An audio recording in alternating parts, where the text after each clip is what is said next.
Richie Rich Show.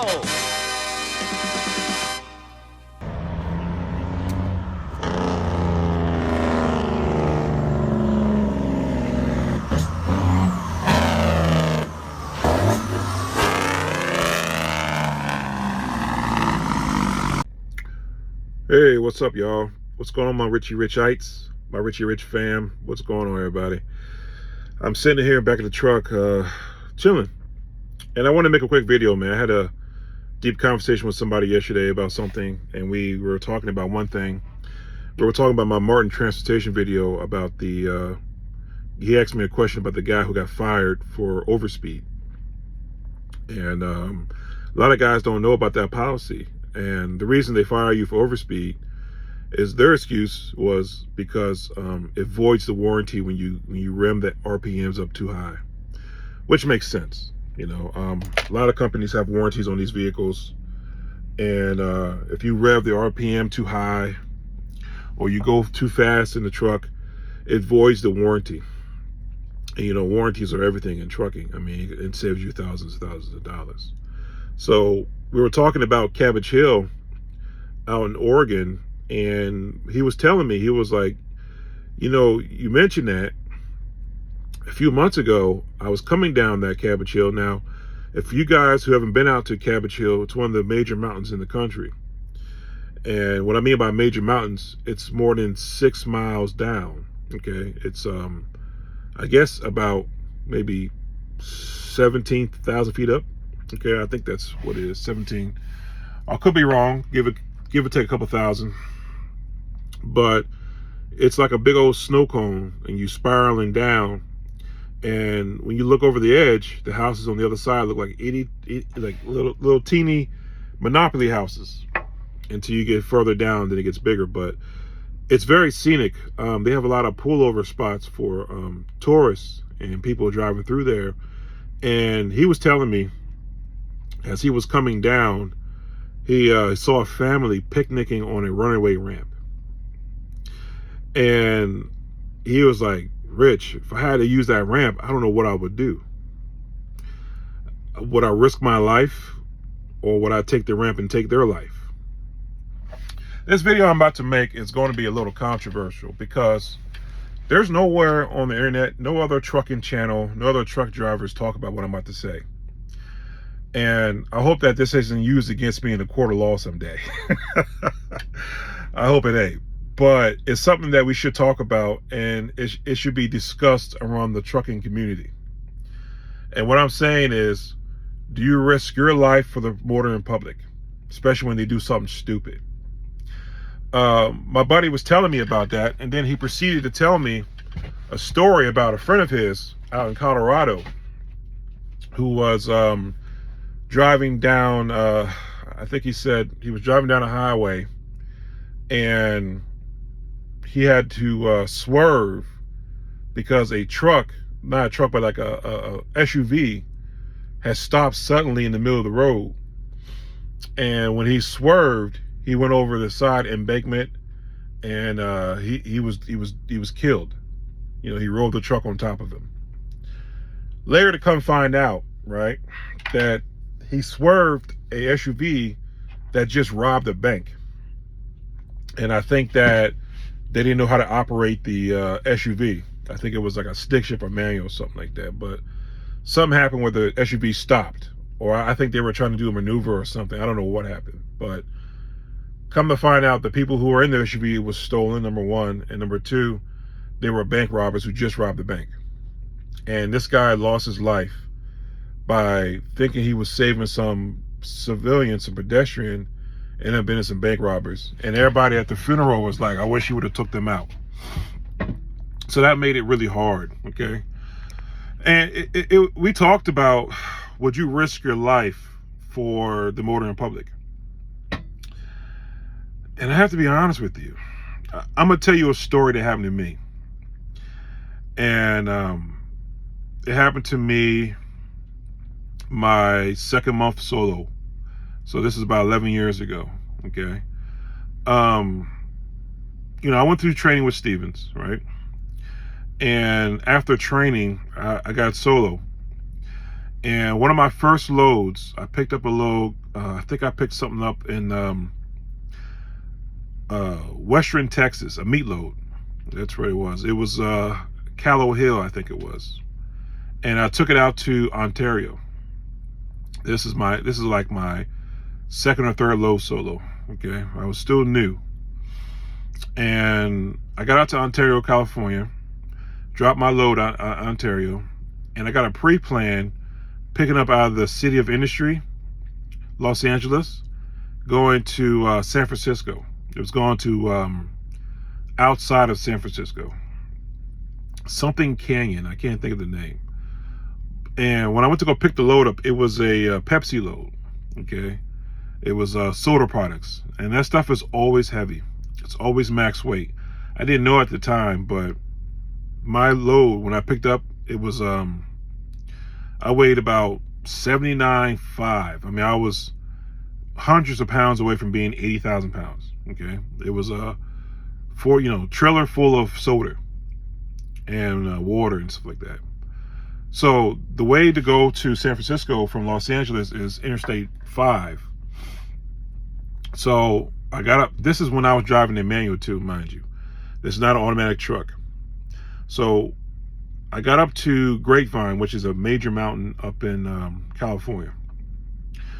And as I was coming down that mountain had a blind spot. It has like a curve. And me being kind of cocky, right, and not really respecting the speed of the mountain, because that mountain is governed at its speed now, I was doing about 55 and 60 miles an hour coming down it. And as I was coming down the mountain, me and another trucker were neck and neck. So he was doing about 60, I was doing about 60, which is way over the speed for that mountain. And I thank God there was no state trooper out there at the time. This is about 3 in the afternoon on a work day, and we're just flying down the mountain, and I think I have it in like 6th gear going down, which is kind of high. Anyway, as I was coming down the mountain and I was around the blind corner, there was a migrant family in a Toyota Prius, and they have broken down on the right lane. I'm not saying they were pulled over to the side. They were literally in the middle of the lane. And they were all standing outside. So, I started panicking. And in that panic, I took the truck out of gear. Now, you guys remember me saying, if you ever take the truck out of a gear when you're descending, you cannot put it back in. And I couldn't put it back in. The gears were spinning too fast. By the grace of God, the trucker next to me, who must have been more experienced than me and was paying attention to me, he slams on the brakes, and I see a bunch of smoke, boom, go up. And as he slammed on the brakes, I was able to maneuver my truck to the left lane and maneuver it back over to the right lane. Now, during this time, they didn't really have the sensors in the truck for control stabilization, They didn't have that in the truck. They didn't have any safety monitors other than the LiDAR system, and it wasn't like it is today. I could have rolled the truck. I could have crashed into them. It was a family of 5, Mexican family, migrants, and I guess they were going to work the fields or something on the other side of Grapevine, because that's where they do all the produce at. But I barely missed them, probably by, I would say, 6 feet. And my God in heaven, it was the scariest, most tragic thing I ever been through in trucking. I can't remember it like it's yesterday. And if I would have hit them, because they were all standing outside of the car on the freeway. I don't know what sense these people had. Okay, it was 5 of them.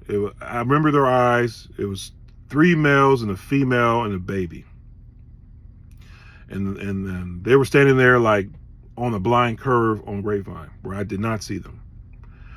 And I swerved, and the trucker, thank God, I say this about old school truckers, because he was probably one. A lot of the new guys don't look out for your fellow trucker. You know, I've been in situations where truck drivers will literally try to run you off the road, or they'll just hold their lane and not let you over. Thank God this guy was sensible enough and saw what was up ahead, okay? Because he saved their lives and possibly me going to jail. So as I swerved, and I swerved back over, mind you, I'm not in gear, and I continue to go down the mountain, and I continue to pick up speed, and the truck, probably, I was smoking the brakes because I was on them, and I could not stop the truck. And finally, I came to the end of Grapevine where it lets out near the petrol there at the bottom of Grapevine, right there in, I guess that's Bakersfield. And I revved the RPMs up high as I could, and I slammed the truck into gear. I got it into 7th gear, and when I got into 7th gear, I was able to get control of the truck and start gradually slowing down. After I did that, I pulled into the petrol there. It was about 4 o'clock in the afternoon. I parked it, and I was shaking. I called my my driver manager at Stevens, and I told him, "Look, man, I can't deliver this load today. I'm going to be sick." He was like, "What's wrong?" And I just made some shit up that I caught some food poisoning or something out here. And during this time, they didn't, they were big on safety, so they didn't question me. He was like, "Okay, go ahead and park it. We can reschedule this load for tomorrow." I parked the truck, got out the truck, and I was shaking and sweating. And I called my father and I said, "Dad, I cannot do this. I almost killed somebody today." And I told him what happened. And after that, I went into the truck stop and went over to Panda Express, had some dinner, and then I went and found me a bar. And I had a couple drinks. I did. It's 11 years ago. They can't do shit now. But I had a couple drinks, and I was shaking nervous. I almost killed a family of 5. I could be in jail, or I don't know. I mean, California doesn't like truck drivers, so I can imagine the heartache and pain that their families would have went through, and then my family went through having to defend that shit. Okay, a lot of guys are quick to say, "Well, you were in the right. You would have been in the right." But the truth is, taking a life, let alone a family's lives, is a hard pill to swallow. Okay, that's not easy. Okay, it shouldn't be easy. In my career in law enforcement, I never had to draw my gun on anybody. I think I shot a dog one time, and that made me feel guilty. Went to go serve a warrant on the house, and the big old bull mastiff was laying there quietly waiting. And I can still see myself putting 2 in his chest. But as a truck driver, I was almost 80,000 pounds, and they had a Toyota Corolla standing in the right lane, and I would have cut through them like a hot knife in butter. Okay, it'd have been carnage. That'd have made national news. Okay. Thank God for that truck driver, man. Thank God for him. Seriously, thank God for him. And I'll tell you this: every mountain after that, I went down extremely slow. That I didn't even risk it. I didn't show any more cognition. Even to this day, I don't, because it's the what if, and it only takes a second. But the reason I'm saying this to you guys, right, is because I could have lost my life. Because I could have rolled the truck on top of me. I could have went over the embankment, went over the side of the mountain, for a pedestrian who didn't have common sense to get off the road or pull their vehicle off the road, or like in Cabbage Hill, don't park on the freaking escape ramp having a picnic with your family. Okay? Would I risk my life for a dumbass pedestrian now? I don't know. I don't want to die. I don't want to die in no damn truck. Or I don't want to be, I guess if a jury sees this in the future, I guess I'm going to jail. I mean, I don't want to sit there and say, tell you what to do, right? And me and my buddy had a deep conversation about that. He was like, "Rich, I don't know what I would have done." He's like, in both of those situations where my friend lost his life, 'for a bank robber, and then this family having a picnic on the side of the road, I would have done the same thing. I would have risked my life. I don't know. I guess I'm, if a jury sees this in the future, I guess I'm going to jail. I mean, I don't want to sit there and say, tell you what to do, right? And me and my buddy had a deep conversation about that. He was like, "Rich, I don't know what I would have done." He's like, in both of those situations where my friend lost his life, for a bank robber, and then this family having a picnic on Cabbage Hill, I don't know what I would have done. I guess that's an individual reflection question you can ask yourself. What would you do? Would you have a family, and a lot of you guys are your only provider for your family. Okay. It means, you work and you take care of somebody at home. They depend on you. And so your goal is to make it home as often as you can, because out here you can get hurt. You can lose your life. As far as I know, I had about 2 or 3 students lose their life out here. Okay. What do you do? And I don't see videos like this on the internet where trucking channels actually talk about the decisions of life and death out here. And what would you do? And honestly, if I was coming down Cabbage Hill and I needed to use the ramp and my life was in jeopardy and I saw a family picnicking on the escape ramp, I'm not sure if I'd be confident enough or brave enough to go around that next corner knowing that I can roll the truck on top of me and kill myself. That's a hard ethical question to ask yourself, And me and him came to the conclusion, we don't know how to answer that. I don't know how you feel that day, And, what I told you what happened to me about 11 years ago on Grapevine,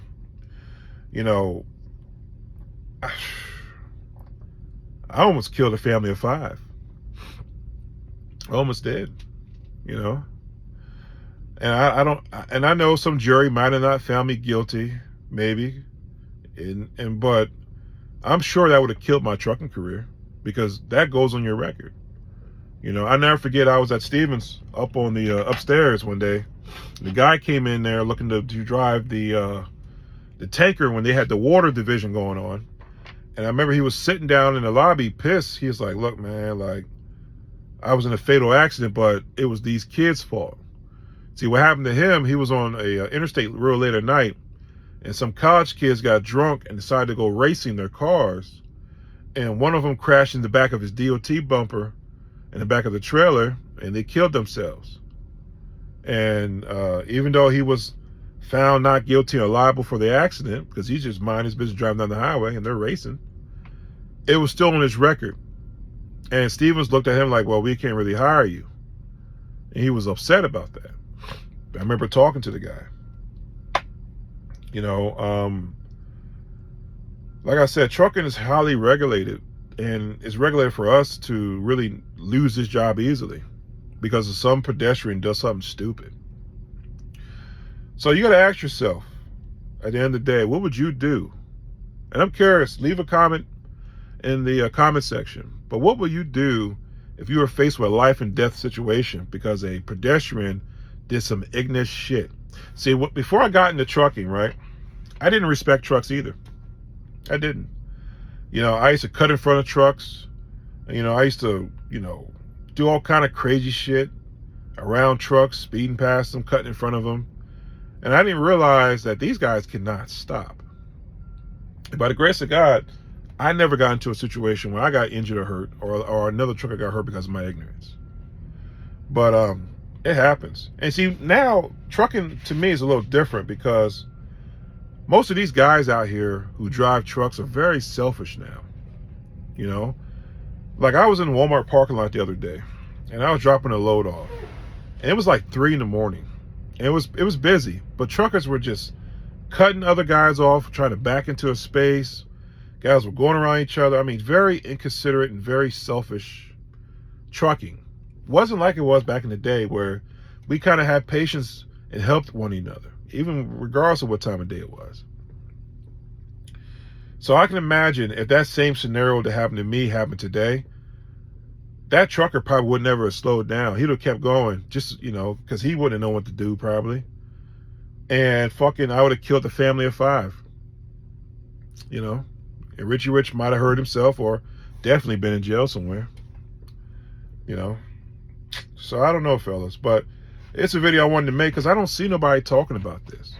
And it's a very important subject. So you tell me how you feel. Peace and love, and y'all be easy. Peace.